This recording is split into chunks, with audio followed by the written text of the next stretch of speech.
Ce sont des mesures qui feraient rêver tous les créateurs d'entreprises. Un crédit d'1 million d'euros, remboursable après 10 années d'exercice.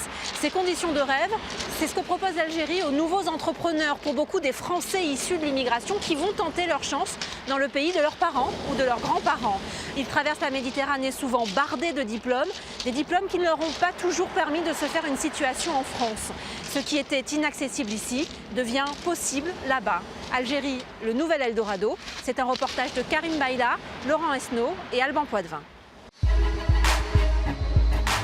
Mercredi 6 décembre 2017, le président de la République Emmanuel Macron se pose à Alger pour la première fois depuis son élection. Objectif de ce voyage, renforcer les liens commerciaux. Le diaspora, les binationaux. Pour le président français, les binationaux sont une chance pour les relations économiques entre les deux pays. Ils doivent être aujourd'hui au cœur des relations franco-algériennes. Je suis éminemment convaincu parce que ils ont une connaissance de l'autre rive de la Méditerranée, une capacité à faire, il faut les prendre comme une chance et les aider justement à entreprendre. Des Français d'origine algérienne qui ont choisi d'investir en Algérie. Aujourd'hui, il serait environ 30 000. Parmi eux, il y a Fela, la créatrice de smartphones. Notre volonté, c'est de proposer aux Algériens un produit de qualité, donc, qui peut répondre à leurs exigences. La blanche. Tout à l'heure, on a vu la rouge. Kader, l'exportateur de produits agricoles. Les compétents, le savoir-faire, c'est les bienvenus. Ici, on leur fait des ponts d'or. Et puis Bachir, l'architecte en vogue de Marseille. Alors, mon souhait, c'est de transférer mon savoir, d'importer justement ce que j'ai appris à faire ici, de l'autre côté de la rive. Pourquoi ont-ils tout quitté pour cette nouvelle vie? Et comment la double culture peut être une valeur ajoutée pour investir en Algérie? Voyage au pays où les beurs ont trouvé un Eldorado.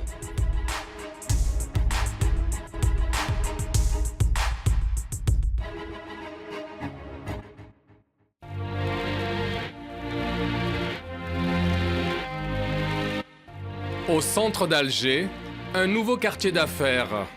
Fela a quitté Nice il y a 3 ans pour s'installer ici. Avec son mari, ils ont créé une société spécialisée dans les nouvelles technologies. Dans ces locaux, une dizaine de personnes travaillent pour mettre au point un projet ambitieux. Fabriquer un smartphone 100% algérien. Et pour relever ce défi, Fela a embauché une vingtaine d'ingénieurs. On a récupéré des experts de haut niveau qui sont aujourd'hui parmi nous. Et pour la plupart, ce sont des ingénieurs certifiés avec des certifications de haut niveau. En quelques mois, la petite équipe a mis au point ce smartphone haut de gamme, destiné au marché africain et européen. On est en phase de lancement de notre marque et on souhaite que cette marque se positionne avec force en Algérie et aussi à l'international. Et pour son premier salon à l'étranger, Fela a choisi Marseille.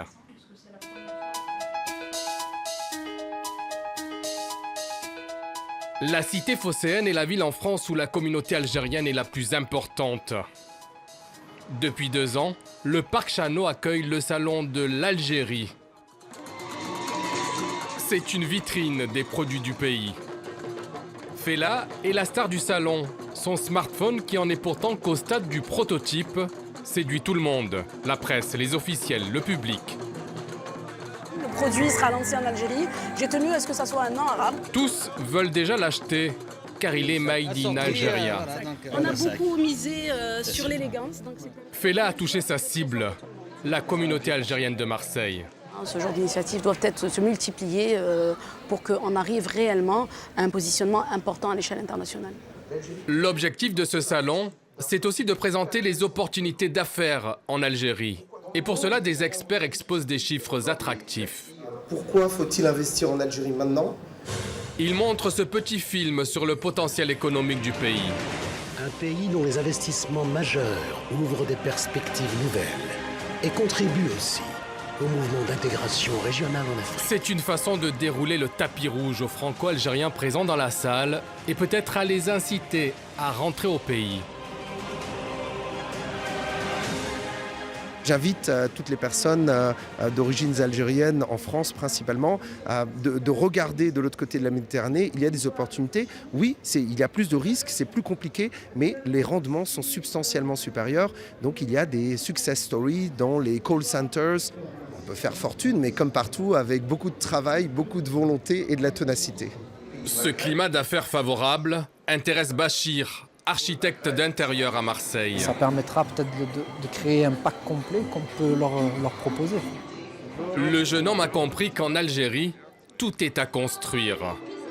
Il démarche les stands à la recherche d'informations et de nouvelles opportunités. Alors, on a une entreprise déjà installée sur Marseille, spécialisée dans l'immobilier et l'architecture. Et on a un souhait, c'est de nous installer en Algérie. Forcément, vous avez trouvé votre bonheur. En Algérie, c'est un marché qui est très porteur dans votre domaine. Donc moi, ce que je vous propose, c'est... Le jeune architecte est emballé. Mail, contact, avec une demande précise. On a vu vraiment qu'il y avait un engouement même autour de nous, ce qu'on voulait mettre en place. Et derrière ça, on voit qu'il y a des facilités, des opportunités aussi. Donc ça nous met dans de bonnes conditions et ça nous donne un peu confiance sur notre prochain projet, tout à fait en Algérie. Bachir a grandi dans les quartiers nord de Marseille. Aujourd'hui, c'est un architecte en vogue dans les beaux quartiers. Nasser, son ami d'enfance, l'accompagne partout. Il le connaît bien. C'est un passionné. Les gens passionnés, les artistes, comme je les appelle, c'est un véritable artiste. Même si je suis malvoyant, je sais que son travail est de qualité et je pense que vous allez le voir. Ah, Nasser. Donc voilà l'appartement. Bienvenue dans la dernière réalisation. Au 7e étage de cet immeuble de standing, une pépite. 120 mètres carrés de raffinement et de luxe. Et une vue imprenable sur la mer. Des appartements comme celui-ci, Bachir en a rénové des dizaines. C'est du très haut de gamme, on est sur des produits de luxe. Aujourd'hui, Bachir a envie de relever de nouveaux défis. Le regard du jeune architecte se tourne vers l'autre côté de la Méditerranée, l'Algérie, le pays de tous les possibles. Et il va apprendre une bonne nouvelle. Ce mardi 9 janvier 2018, le gouvernement algérien décrète un arsenal de mesures pour encourager les binationaux à investir dans leur pays d'origine. Tout porteur de projet doit se rapprocher des représentations diplomatiques.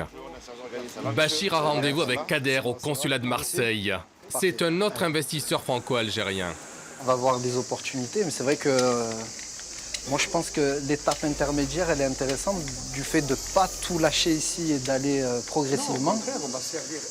L'expérience. Kader est né lui aussi dans les quartiers nord de Marseille. Son business, l'exportation de produits agricoles. Depuis 10 ans, il tente l'aventure algérienne, mais faute de moyens, il n'a jamais réussi à percer. Non, c'est pour ça, donc il y a une volonté. Aujourd'hui, je pense que c'est réellement faisable, c'est réellement concret, on peut rapidement concrétiser un peu tous les projets que nous avons, notamment sur l'Algérie, qui est un pays très porteur et en attente justement de la diaspora, c'est-à-dire de la venue de cette diaspora sur le territoire algérien. Bonjour monsieur. Alors, on a rendez-vous avec monsieur le consul pour avoir des renseignements sur notre projet en Algérie. C'est un rendez-vous capital pour les deux Marseillais. Ils vont être fixés sur les aides que l'État va pouvoir leur apporter. Bonjour. Le consul a été chargé de recevoir tous les porteurs de projets et les accompagner. Merci de nous recevoir, monsieur le consul général. Bienvenue. De l'intéresser. Après les présentations, le diplomate leur détaille les mesures. Sachez que le président de la République, M. Abdelaziz Bouteflika, son Excellence, a fait des mesures récemment relatives à l'investissement, à l'emploi de jeunes et à l'accessibilité au logement, en direction de notre communauté à l'étranger. Pour démarrer leur activité, Bachir et Kader vont pouvoir bénéficier d'un crédit gratuit, remboursable au bout de 10 ans d'exercice et d'une aide au logement. Franchement, je suis fier de vous parce que je vois des jeunes. Cet appel aux Franco-Algériens, c'est une résolution du nouveau code de l'investissement du gouvernement algérien. C'est ça l'orientation générale de notre économie maintenant. On veut sortir de la dépendance par rapport au pétrole. Et ce choix donc, vise à industrialiser le pays, à diversifier l'économie et à développer tous les secteurs. Les Marseillais ont obtenu toutes les garanties. Mais c'est à vous d'être venus. Reste maintenant à se lancer. Il y a plein de choses à faire là-bas, ça on en a tous pris conscience. Maintenant qu'il y a des outils à notre disposition, on en prend acte et à nous de les exploiter. Personne ne fera rien à notre place en Algérie ou ailleurs. Embarquement immédiat pour Kader. Pour développer son projet, il se rend tout de suite en Algérie.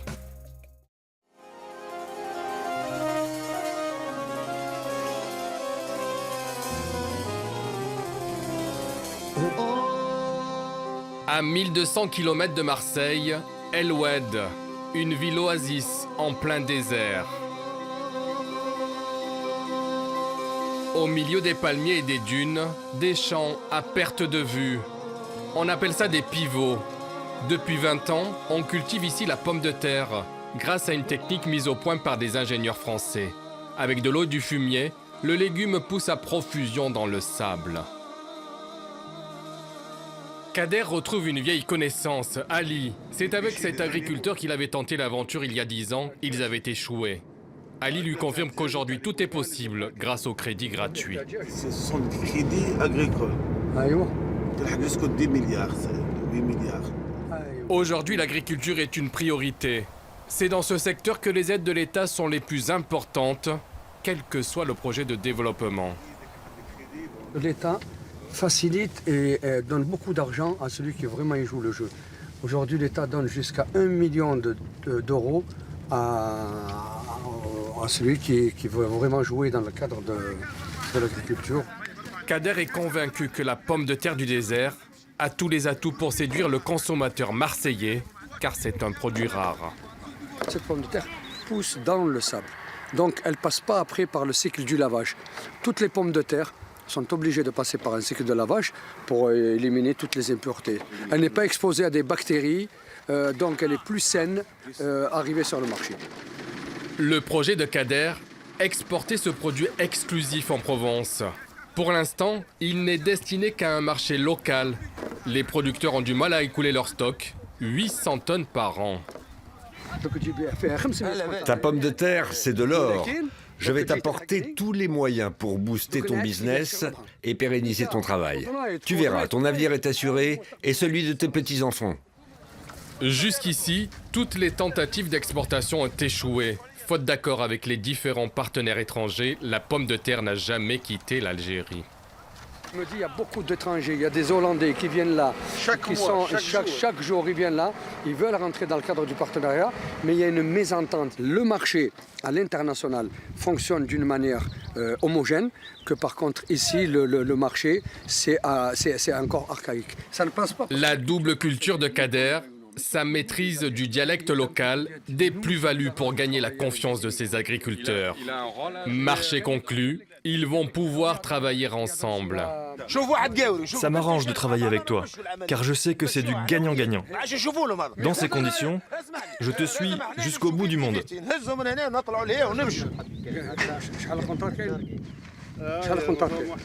Kader a trouvé un bon filon, un marché vierge, des agriculteurs qui ont besoin de ses compétences en négoce. Son savoir-faire va payer. Oui, ils vivent encore à l'ancienne. Je produis, je monte au marché, je vends, et voilà, et c'est tout. Et puis eux, ça les intéresse de travailler à l'international. Mais simplement, il faut juste un peu leur expliquer. Et ça, c'est pas donné à tout le monde de leur expliquer. Voilà. Donc le rôle des binationaux est essentiel. Mais bien sûr, mais il est même primordial. Bye bye. Bye, son. Bye bye. L'épopée algérienne commence bien pour le Marseillais. Il vient de signer des contrats juteux. Je ne pensais pas qu'il existait encore des pays où on peut vraiment faire ce qu'on veut. C'est-à-dire, dans n'importe quel domaine d'activité, il suffit juste d'avoir les compétences.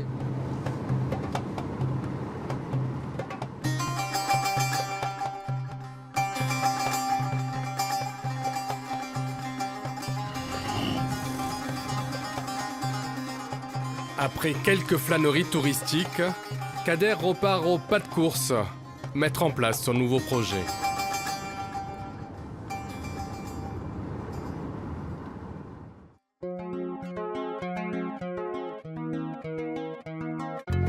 Retour à Alger. Fela nous amène au cœur de son business. Après le succès du salon à Marseille, elle ne perd pas de temps. Il faut lancer la production. Donc là, on va à l'usine. À l'usine, d'accord. C'est une usine de montage de smartphones. On a fait les travaux d'aménagement et nous sommes en plein travaux. Fela et son époux ont rendez-vous avec le directeur de production. La jeune femme est pressée. Les choses ne vont pas assez vite. Bonjour. Ça va bien.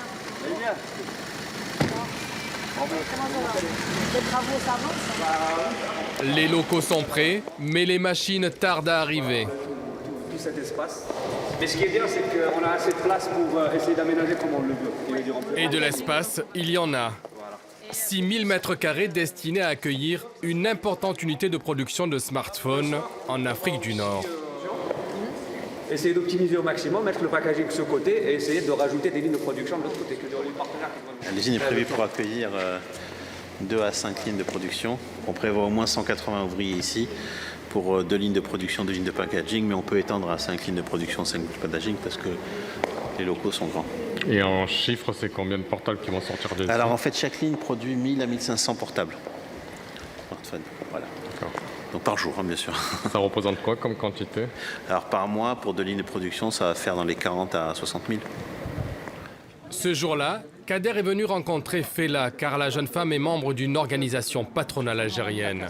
L'objectif de l'exportateur marseillais, créer un cercle d'entrepreneurs binationaux, une sorte de lobby pour peser économiquement. Je pense qu'ils vont profiter surtout de la clientèle franco-algérienne qui vont s'accaparer. Pourquoi? Parce que d'abord c'est des produits algériens. Et c'est des produits franco-algériens, parce qu'ils sont franco-algériens. Et puis il y a aussi le fait qu'on a quand même tout fait pour que les produits soient aussi au standard international. Donc on a vraiment veillé à ce que le produit soit de bonne qualité. Donc on a travaillé beaucoup sur la fiabilité du produit et également sur son design et son esthétique. Donc on a fait très attention à tout cela. L'envie d'entreprendre est sans limite. Avec leur savoir-faire occidental, ils se donnent tous les moyens pour conquérir le marché algérien.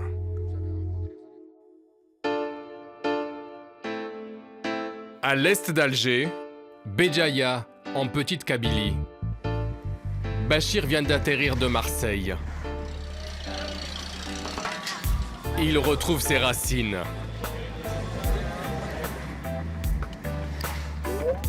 C'est dans ce village, celui de ses parents, qu'il va d'abord poser ses valises. Pour les villageois, Bachir a beau être né en France, c'est à leurs yeux un enfant du pays. Bien sûr, quand les immigrés reviennent, c'est d'apporter un plus pour l'Algérie. C'est-à-dire l'économie, la technologie, tout ça. Il le conforte dans son choix d'une nouvelle vie ici. Il y a du travail en Algérie, il y a beaucoup de dinars en Algérie. Merci. Allez, c'est parti. C'est dans la maison familiale qu'il va installer son bureau d'études provisoirement. Là, l'idée, c'est vraiment de m'appuyer sur les aides mises en place par l'État avec l'aide de 100 000 euros, le logement et peut-être aussi trouver un local pour créer un showroom, pouvoir inviter les clients, montrer un peu les projets. On a mis en place pas mal de moyens technologiques, notamment des visites virtuelles sur les projets, chose qui ne se fait pas énormément ici. Donc c'est vraiment apporter cette technologie, ce savoir au service du client et toucher cette clientèle qui a besoin de se projeter. Le jeune architecte ne chôme pas. Il a déjà réalisé les plans d'un projet touristique qu'il doit présenter à un riche investisseur local. C'est un projet d'auberge, donc on essaye d'apporter une autre approche à l'offre touristique qu'il y a actuellement sur le marché, notamment sur Béjaïa.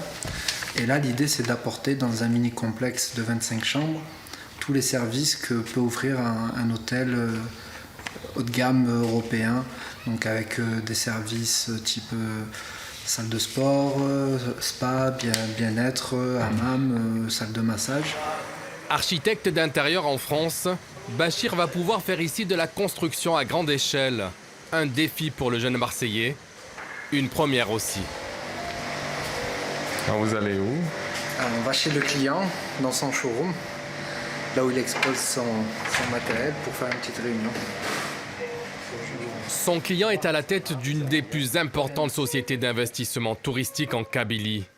C'est au salon de Marseille qu'il a rencontré le jeune architecte et tout de suite, il a été séduit par sa French Touch, la touche française, le petit détail qui fait la différence. 3D des extérieurs pour valider la position. Ce que je cherchais exactement, c'est de sortir de l'ordinaire.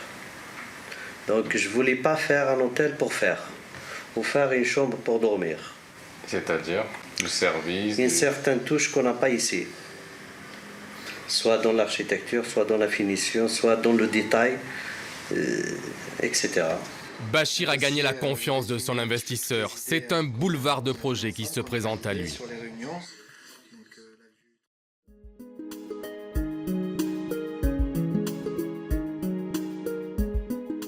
Pendant ce temps, Kader est passé à la vitesse supérieure.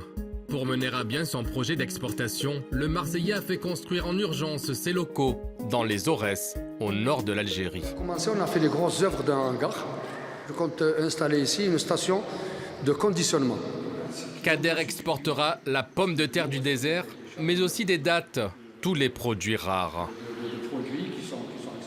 Dans ce pays, il reste encore de la production qui est totalement naturelle, complètement naturelle, qui est au-dessus du bio. Kader a fait une étude de marché. Il est convaincu qu'il est possible de s'enrichir vite, car le marché est vierge. Du moment que vous avez un savoir-faire, une étude bien précise, bien définie, et en plus c'est facile, on n'a qu'à suivre les priorités du développement économique en Algérie. Et là, il y a de l'argent à faire à gogo. L'Algérie, en réalité, elle n'a pas besoin d'argent, elle a besoin de compétences. Les compétences, le savoir-faire, c'est les bienvenus. Ici, on leur fait des ponts d'or.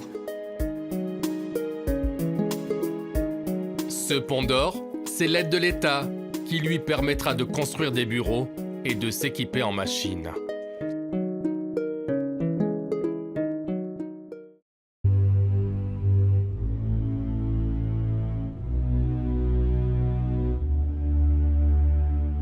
Six mois ont passé.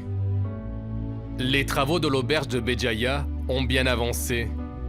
Au cœur des montagnes kabyles se dresse un bâtiment flambant neuf. Bachir est venu inspecter la fin des travaux. Voilà, on est dans le futur restaurant, sous la toiture, donc on a une belle hauteur. À l'intérieur, on reconnaît bien le style de l'architecte. Comme dans ses appartements de haut standing à Marseille, optimisation de l'espace, raffinement et ergonomie. Ça prend forme, le résultat, question pas. Ça commence. Sur les petites finitions, on a vu. C'est difficile les finitions aussi. C'est plus important, c'est là où il faut être vraiment derrière les entreprises, c'est parce que... Pour les finitions, Bachir ne laisse rien passer. C'est important pour tout le monde. Lui, il a des idées autres que les nôtres, c'est pour ça. Ouais. Mais ses idées, elles sont mieux que les nôtres. Voilà. Pourquoi? C'est nouveau? Exactement. C'est quelque chose de nouveau pour nous. On n'a pas l'habitude de travailler comme ça, exactement. On arrive avec une autre façon de travailler. Ouais, exactement. Et on ne doit pas imposer notre façon de travailler, on doit s'adapter aussi à ce qu'ils font, et ça c'est le plus important. C'est là où il y a la réussite ou pas d'ailleurs. L'architecte marseillais passe des heures avec les techniciens pour vérifier le moindre détail. Tu mets un placo, tu mets un petit joint silicone là, mais parce que ça va se dilater. Avec un tour. Moi il va fissurer le placo. Il faut mettre un petit joint silicone entre la plaque de placo, l'habillage, tu fais la même chose en haut. C'est un perfectionniste. Avec lui, c'est au millimètre près. C'est des millimètres. Oui, il est très exigeant, je confirme. Si on se manque, il nous rappelle même le soir pour tout corriger. Mais toujours au fond de lui, bien, la vérité. D'ici quelques semaines, l'auberge de luxe ouvrira ses portes. Ce sera le premier spa au cœur des montagnes kabyles, classé 5 étoiles. Les affaires vont bon train pour nos 3 franco-algériens. Ils ont réussi avec brio leur envol dans leur pays d'origine. Fela a lancé la production de son smartphone. elle prospecte les télévisions locales pour le faire connaître davantage. Kader parcourt toujours le pays à la recherche de fruits et légumes rares. Après la pomme de terre du désert, il a jeté son dévolu sur la fraise bio. Succulent. Les emballages sont prêts. Les produits vont pouvoir être envoyés à Marseille et inonder le marché du sud de la France et bien au-delà. Ce qu'on voit sur l'écran, c'est exactement le début. Quant à notre architecte, il démarche les fournisseurs pour lancer ses nombreux chantiers. Après l'auberge de luxe, il a été choisi pour construire un énorme complexe balnéaire à Tipaza, près d'Alger. Comme Bachir, Fela et Kader, ils sont de plus en plus nombreux, ces Français d'origine algérienne, à avoir changé de vie pour investir en Algérie. Ce sont les nouveaux bâtisseurs d'un pont entre les deux rives, preuve que l'histoire avance et qu'une page se tourne dans l'avenir des deux pays.